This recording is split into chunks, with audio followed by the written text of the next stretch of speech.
ये जो वीडियो है इसने हमारे 1971 की जो यादें थी वो तरोताजा कर दी। देखिए, हमने पैंटें उतरवाई थी, इस आर्मी ने इनकी शर्टें उतरवा दी हैं। जिस तरीके से जो दिशा ये कॉन्फ्लिक्ट ले रहा है, तो मुझे नहीं लगता कि बांग्लादेश इतना कैपेबल है और उसने अमेरिका से पहले से ही गुहार लगा चुके हैं मदद की। तो बात कर रहे हैं ग़ज़वा हिंद की कि हम असम भी हमारा है और चिकन नेक भी हम काट देंगे। एक वो छोटी सी अराकान आर्मी आती है और उनका जो नीचे वाला वो जो तकनाफ वाला एरिया है वो आज उनके। बांग्लादेश में यूनुस के इशारों पर कट्टरपंथी जरूर अनाप शनाप बोल रहे हैं, लेकिन खुद यूनुस की मनमानी पर ब्रेक लग चुका है। हाईकोर्ट ने यूनुस को झटका देते हुए चेता दिया कि संविधान में किसी भी तरह के संशोधन के बारे में फैसला सिर्फ रेफरेंडम यानी बांग्लादेश के लोगों की राय शुमारी के बाद ही लिया जा सकता है। ये वीडियोस अवेलेबल अभी हाल ही में मैंने निकाले कहीं से ढूंढ के मेरे पास मेरे अपने सोर्सेस से। चंद दिन पहले आवाजें आ रही थी कि बिहार, झारखंड, पश्चिम बंगाल, त्रिपुरा, असम सब पे कब्जा कर लेंगे, ग्रेटर बांग्लादेश बनाएंगे, नक्शा बदलेंगे, ज्योग्राफी बदलेंगे और यहाँ के 15 करोड़ जो है इधर के 35-40 करोड़ के ऊपर कब्जा कर लेंगे इन 7-8-6-7 राज्यों को मिला करके। हुआ क्या? 2000 लोग, मात्र 2000 अराकानों ने इनको धूल चिटा के रख दी है। बूसट उतरवा के, शर्ट उतरवा के इनसे नंगी परेड करवा रहे हैं बांग्लादेशी फौजियों से। ये आज हालत बांग्लादेशी फौज की रह गई है कि उनसे ये परेड कराई जा रही है। अरे ये तो छोटी बात है। आज इसके अलावा जो चिटगांव के नीचे, चिटगांव के जो साउथ का एरिया है वहां पर कोई बांग्लादेशी फौजी जाने को नहीं तैयार है, काफिले में जाने को नहीं तैयार है। अरे हमारा इस्तीफा ले लो, अरे हमको आप कुछ भी कर दो, हमें आप कैसे गंदे से गंदे काम में डाल दो, हम सब कुछ कर लेंगे, हमारे आप कोई पोस्ट ऑफिस में डाल दो, कुछ भी कर लो, लेकिन हमको वहां पर लड़ने के लिए मत भेजो, हम लड़ नहीं पाएंगे। केवल अपने वो इस्लामी जुनून में कि साहब हम तो इस्लामी हैं, पूरी दुनिया हमारी है, और वैसे भी साहब की जिंदगी तो मौत के बाद ही शुरू होती है। तो इस थॉट से उन्होंने साहब के कहा बस इंडिया को तो हम ऐसी तैसी कर देंगे, इंडिया को हम असम भी जीत लेंगे और हम बंगाल भी जीत लेंगे। और ग़ज़वा हिंद, वही ग़ज़वा हिंद वाली थिंकिंग है सर। वो तो हमने करनी है ना, वो बांग्लादेश ने थोड़ी करनी है। वो बात कर रहे हैं ग़ज़वा हिंद की कि हम असम भी हमारा है और चिकन नेक भी हम काट देंगे और हम बंगाल भी ले लेंगे, उड़ीसा भी ले लेंगे, झारखंड भी ले लेंगे, सब ले लेंगे, दिल्ली भी चढ़ाई कर देंगे। और उधर एक वो छोटी सी अराकान आर्मी आती है और उनका जो नीचे वाला वो जो तकनाफ वाला एरिया है कॉक्सस बाजार के नीचे, वो आज उनके ऑक्यूपेशन में है। आज की खबर मैं ये पूछ रहा था कि क्या पाकिस्तान के बांग्लादेश की आर्मी अराकान आर्मी से इतनी डरी हुई क्यों है और क्या इस सिचुएशन का इंडिया फायदा उठा सकता है? देखिए रोहित जी, बांग्लादेश की आर्मी ने 1971 के बाद जब से लिबरेट हुए कोई लड़ाई देखी नहीं है। और जहां तक मैंने यूनाइटेड नेशंस में काम किया है और ऑपरेशंस किए हैं, तो वहां पे सिर्फ बांग्लादेश की पुलिस भेजी जाती है, वो भी local internal UN logistic camps की एडमिनिस्ट्रेशन एंड सिक्योरिटी के लिए। उनकी कोई भी मिलिट्री कंटिंजेंट आज तक कहीं बाहर इन्वॉल्व नहीं हुआ है। जिस तरीके से जो दिशा ये कॉन्फ्लिक्ट ले रहा है, तो मुझे नहीं लगता कि बांग्लादेश इतना कैपेबल है और उसने अमेरिका से पहले से ही गुहार लगा चुके हैं मदद की, और अभी तक अमेरिका ने कोई इस पे टिप्पणी नहीं की है।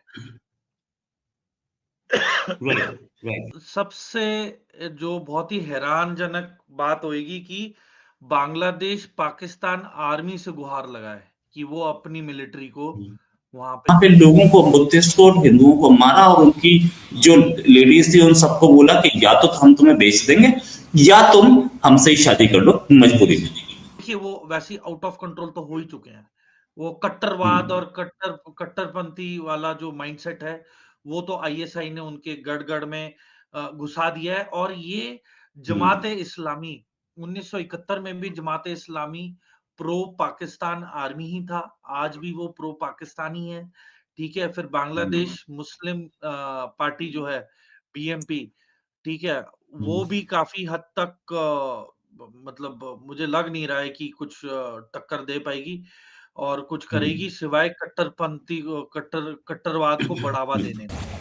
इसी कड़ी में यूनुस ने कहा कि देश में जब तक सुधार नहीं आ जाते तब तक चुनाव नहीं होंगे। यूनुस का सुधार कहने का मतलब साफ था, संविधान को अपने हिसाब से बदलना। दरअसल यूनुस का कहना था कि देश को संभावित संवैधानिक बदलावों, चुनावी नियमों और संसद के नए तौर तरीकों पर सहमत होने की जरूरत है। लेकिन अपने अहम फैसले में हाईकोर्ट ने साफ कर दिया कि संविधान में किसी भी संशोधन को लाने के लिए जनमत संग्रह यानी रेफरेंडम करना जरूरी होगा। लगता है बांग्लादेशी सरकार जापान को अपनी गाड़ियां दे रहा है, तो सोचें वो कहाँ पे होगा। और दूसरा उनको देखे, वो अपने इकोनॉमी पावर देखे उनकी, हालांकि जितनी उनकी मतलब पीपल है, उनके जितने लोग आबादी है, अगर इतनी हमारी हो, मैं कसम से कहता हूँ हर दूसरा इधर मांगने पे आ जाएगा। फरवरी में चैंपियंस ट्रॉफी आ रही है, आप देखिए इन्होंने क्या कर लिया। ऐसे ही है, इंडिया तो आ ही नहीं रहा, नहीं आ रहा। और फिर इन्होंने कॉन्ट्रैक्ट कर लिया कि हम उतर नहीं जा रहे। 2016 में भी ये कॉन्ट्रैक्ट हुआ था, ये 2016 में इंडिया में खेलने गए, फिर 2023 में इंडिया नहीं खेलने आई एशिया कप पाकिस्तान, फिर ये 2023 में वर्ल्ड कप। वो उसने कितनी बड़ी मतलब, और कश्मीर को इधर से आप उठा लें, अभी कश्मीर में मुजफ्फराबाद कितने दिन बन रहा है, भी प्रोटेस्ट चल रहा है, यही चल रहा है, ठीक है। क्योंकि आप ना जब किसी को उसका हक नहीं देंगे सबसे पहले, ठीक है। फॉर एग्जांपल मैं हूँ, अब मुझे मेरा हक नहीं मिल रहा मेरे घर से या किसी भी मतलब माशरे से कहीं से भी, तो मैं उसके लिए अपनी जंग लड़ूंगा। बाद में फिर हम यही कहते हैं जैसे उसमें इंडिया इन्वॉल्व हुआ, लेकिन ऐसे नहीं होता। जब बगावत घर से शुरू होती है ना, साथ तब बाहर वाले देते हैं। पब्लिक को जरा पंप करने के लिए ये दुश्मन है। अभी आप देखें जो 3 साल का कॉन्ट्रैक्ट हुआ, ये ना गए खेलने, तो मुझे आज कपड़ा उतार के सरेंडर कर रही है बांग्लादेशी फौज। ये वही लोग हैं जिन्होंने चंद दिन पहले, महीने नहीं, साल नहीं, चंद दिन पहले क्या कहा था, 2 दिन में पश्चिम बंगाल, फिर उड़ीसा, फिर बिहार, फिर त्रिपुरा, फिर असम, सब पे कब्जा कर लेंगे। और फिर एक वो दिन आएगा जब हम हिंदुओं को खदेड़ देंगे आगे दिल्ली के आगे तक, उधर से हमारे पाकिस्तानी आके अटैक कर देंगे। ये वही लोग हैं जो इनके आर्मी के साथ साथ में सूप बोले तो बोले, छलनी भी बोले, जिसमें 100 छेद। प्रोफेसर से इनके बोल रहे हैं, छी है ऐसे प्रोफेसर, ऐसे प्रोफेसर को जूता परेड होनी जरूरी है। प्रोफेसर इनके बोल रहे हैं कि हम पाकिस्तान का एटम बॉम्ब हमको लेना चाहिए और वो ले करके हमें अटैक कर देना चाहिए हिंदुस्तान पे। ये है इनकी सोच। प्रोफेसर जिस देश का ऐसा बोले, उस देश के स्टूडेंट कैसे होंगे और उसकी आम जनता अनपढ़ तो कैसे होंगे, ये हम यहीं से समझ सकते हैं। और तो और आप ये देखो, इनको लाने वाला माई बाप, वो तो खुद उसकी कुर्सी चली गई, वो तो खुद ट्रम्प से चुनाव हार गया जो इनको लाया था। अब यहाँ पर इनका कोई वो नहीं रह गया। अच्छा, जो लोग इतने टाइम से कह रहे थे ना, इनको ये लग रहा था, बांग्लादेशियों को ये प्रोवोक करने में लगे थे, इंडिया कुछ करे, इंडिया अपने 100 सैनिक हमारे देश में घुसा दे, बस फिर हम दुनिया के आगे रोएंगे, फिर अमेरिका यहाँ पे इंटरफेयर करेगा। मतलब सांप भी मर गया, लाठी भी नहीं टूटी। अभी तो प्रक्रिया चालू हुई है, अभी तो सांप को मारना चालू किया गया। अभी बहुत सारे सांप सपोले भरे हैं ना बांग्लादेश में, सब ढूंढ के मारे जाएंगे। तो बात क्या है, ये एक बड़ा चीज थी इसमें कि जिस तरह से रूस यूक्रेन की वॉर चालू हुई, वो डिस्टेबल हो गया पूरा इलाका।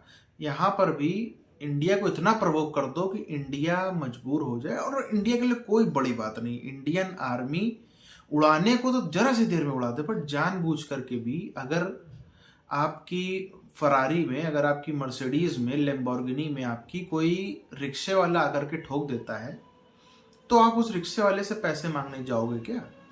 आप मांगोगे उससे कि ला भाई, तो अभी के अभी 50 लाख निकाल, 1 करोड़ निकाल, 2 करोड़ निकाल? पॉसिबल ही नहीं है।